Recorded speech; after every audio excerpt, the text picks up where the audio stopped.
The morning air was thick with tension as Jerusalem stirred to life on that pivotal Passover morning in 33 CE.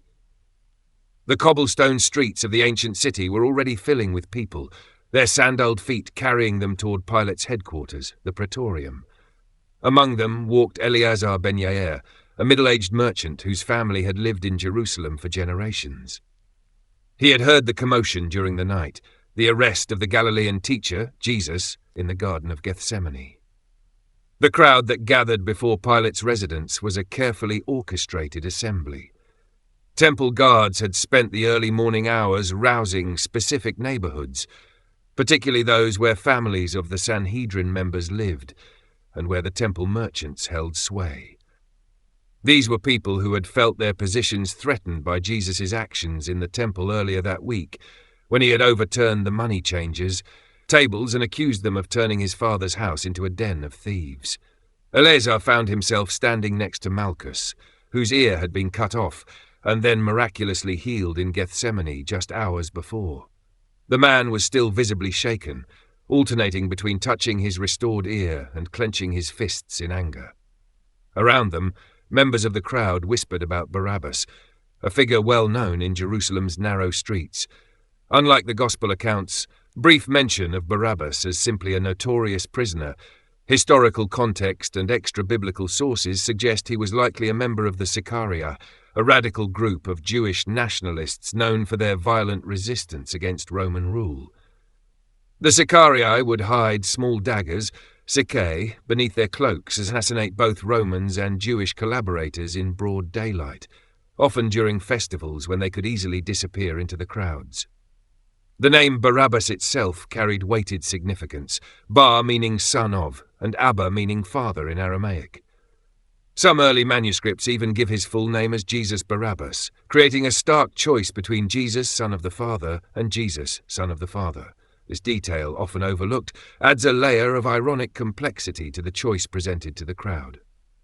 Among the gathered masses were also the temple merchants, whose businesses had been directly impacted by Jesus' actions. Josiah the dove seller, whose cages Jesus had overturned, stood with his sons, their faces hard with resentment. The money changers, who had lost significant income during what should have been their most profitable season, moved through the crowd, whispering reminders of their grievances. Less obvious, but equally present, were the political tensions of the time. The crowd included those who hoped Barabbas might be the militant messiah they awaited, one who would lead them in violent rebellion against Rome. The choice they would make was influenced by complex factors beyond simple religious leadership. It was about competing visions for Israel's future, about economic interests, and about deeply held beliefs regarding how God's kingdom would be established. As Pilate emerged, the morning sun casting long shadows across the praetorium's courtyard, Eleazar noticed members of the Sanhedrin strategically positioned throughout the crowd. They were barely distinguishable from the common people in their dress that morning, having foregone their usual distinctive garments. Their presence was felt rather than seen as they began the whispered campaign. Ask for Barabbas. Demand Barabbas. The historical record of Pilate, pieced together from Roman sources and historians like Josephus, reveals a governor far more brutal than the somewhat reluctant figure portrayed in the Gospels. His apparent hesitation in this instance was likely more about political calculation than moral qualm. Jewish protests had already brought him trouble with Rome, and another uprising during Passover would be particularly problematic. The crowd's choice would echo through history, but its immediate aftermath would prove devastating for many present that day. The very forces they hoped to appease or employ, both religious and political, would soon bring destruction to their city, their temple, and their way of life. As the morning's events unfolded, none could foresee how their choice would affect not only their own futures, but the course of history itself. Standing in that crowd were mothers who would lose sons in the coming Jewish revolt, merchants whose shops would burn in the great fire of Jerusalem, and priests whose temple would be destroyed within a generation.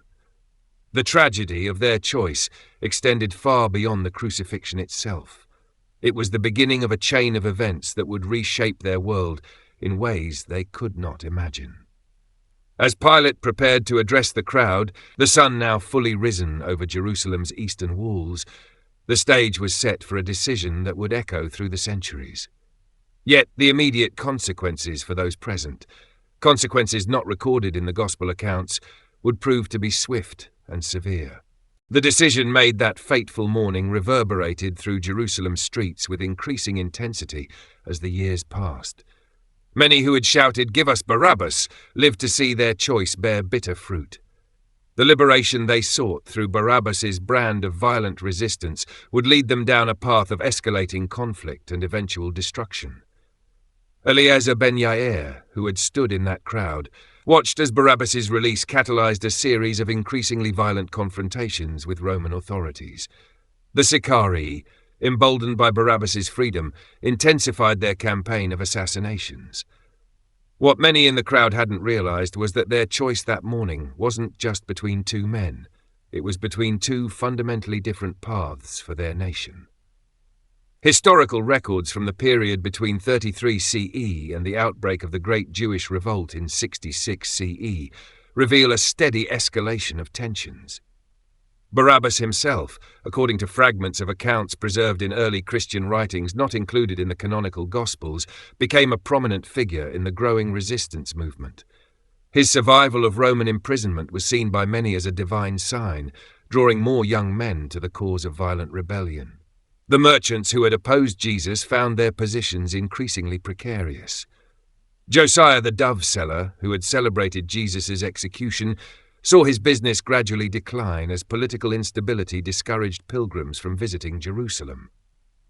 The money changers who had helped incite the crowd against Jesus found themselves caught between the demands of the revolutionaries and the suspicions of Roman authorities. Malchus, whose healed ear served as a constant reminder of the choice he had supported, witnessed the deterioration of the very temple system he had helped protect. The healing he had experienced in Gethsemane stood in stark contrast to the violence he now saw daily. According to traditional accounts preserved in early Christian communities, he eventually fled Jerusalem, haunted by his role in the events of that Passover morning. The crowd's choice had theological implications that manifested in unexpected ways.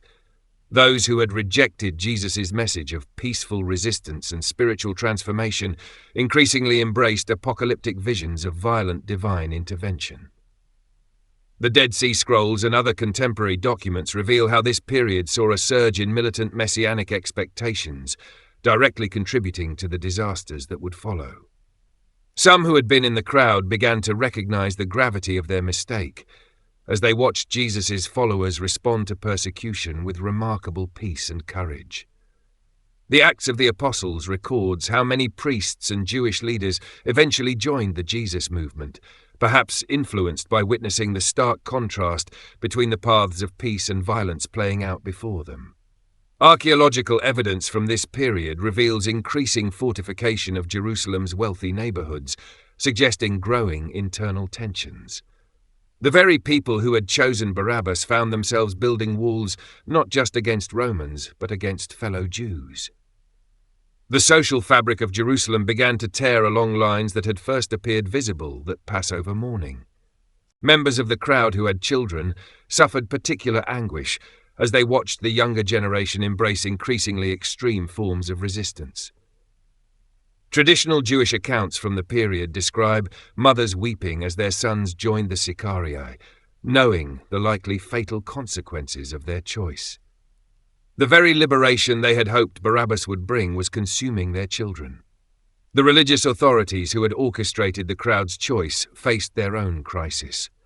Their strategy of maintaining power through careful political maneuvering became increasingly untenable as radical elements gained influence. Several members of the Sanhedrin who had been present that morning eventually lost their positions, and in some cases their lives, to the very forces they had helped unleash. Documents from Qumran and other contemporary sources suggest that some who had been in the crowd attempted to distance themselves from their choice as its consequences became clear. There are records of prayers for atonement, specifically mentioning the choice made before the governor, suggesting a growing awareness of the gravity of their decision. The crowd's choice also affected the broader Jewish diaspora. Communities throughout the Roman Empire found themselves increasingly caught between their traditional loyalties and the growing reality that the path chosen that morning was leading to disaster. Letters between Jewish communities from this period reveal increasing anxiety about the situation in Jerusalem.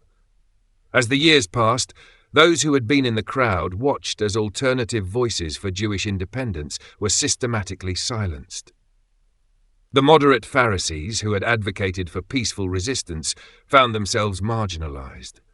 The very diversity of Jewish thought and practice that had characterized the Second Temple period began to disappear, replaced by increasingly militant uniformity. The culmination of the crowd's choice came with devastating finality in the year 70 CE. Many who had stood before Pilate's headquarters that Passover morning lived to see Jerusalem surrounded by Roman legions under Titus. The very liberation they had chosen Barabbas to represent had led them to this moment of ultimate crisis. Eleazar ben Yair, now an elderly man, stood on Jerusalem's walls watching the Roman siege engines being constructed. His own grandson had joined the zealots defending the city, embracing the same violent ideology that had made Barabbas appealing decades earlier. The merchant who had once sought to protect his interests by rejecting Jesus' teaching now faced the loss of everything. Historical accounts from Josephus and other contemporary historians detail the horrific conditions within Jerusalem during the siege. Those who had been in the crowd faced not only starvation and disease, but the bitter knowledge that their choice had contributed to this outcome. The path of violent resistance, personified by Barabbas and embraced that Passover morning, had led them to this catastrophic end. The temple merchants, whose economic interests had influenced the crowd's decision, watched helplessly as the very institution they had sought to protect became a battleground. The magnificent temple, renovated by Herod and purged by Jesus, became a fortress for the zealots. The same spirit of violent resistance they had chosen over Jesus' peaceful message now desecrated the very sanctuary they had claimed to defend. Archaeological evidence from this period reveals desperate attempts to preserve wealth and sacred objects as the city fell. Among the artifacts discovered are small coins bearing the image of the temple, hastily buried by those who finally recognized that their choice of Barabbas' path over Jesus' had led to the temple's destruction. These physical remnants testify to the final realization of their tragic error. The children and grandchildren of those who had been in the crowd faced the ultimate consequences of their parents' choice. According to both Roman and Jewish sources, the young defenders of Jerusalem fought with a fanatical zeal born from decades of choosing violence over peace. The legacy of choosing Barabbas reached its tragic fulfillment in this final futile resistance. Some survivors of the original crowd lived to see Titus's troops breach Jerusalem's walls. The same voices that had shouted, "Crucify him," now cried out in anguish as the city burned. The destruction was so complete that, as Jesus had prophesied, not one stone of the temple was left upon another. The choice made that Passover morning had led inexorably to this moment of total devastation. The theological implications of Jerusalem's fall were profound for both Jews and Christians. For the followers of Jesus, it represented the fulfillment of his prophecies about the temple's destruction. For those who had rejected him, it forced a complete reimagining of Jewish identity and practice. The crowd's choice had led not only to physical destruction, but to a fundamental transformation of their religious world. Traditional accounts preserved in early rabbinic literature suggest that some who survived the fall of Jerusalem finally understood the significance of their choice. There are records of deathbed confessions mentioning the morning we chose wrong and the day we released the violent one. These poignant testimonies reveal the weight of recognition that came too late. The aftermath of Jerusalem's destruction scattered the survivors of the crowd throughout the Roman Empire. Their experiences became cautionary tales passed down through generations. The choice between Jesus and Barabbas became a paradigmatic story about the consequences of choosing violent resistance over spiritual transformation. The tragedy of the crowd's choice extends beyond the first century.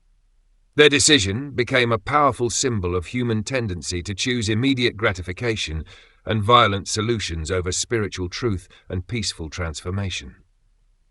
The consequences of their choice continue to resonate in discussions about resistance, liberation, and the relationship between religious faith and political action.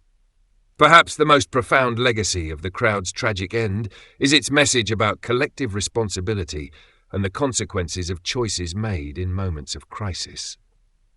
Their story stands as a testament to how decisions made under pressure, influenced by immediate concerns and manipulated emotions, can have consequences that echo through generations.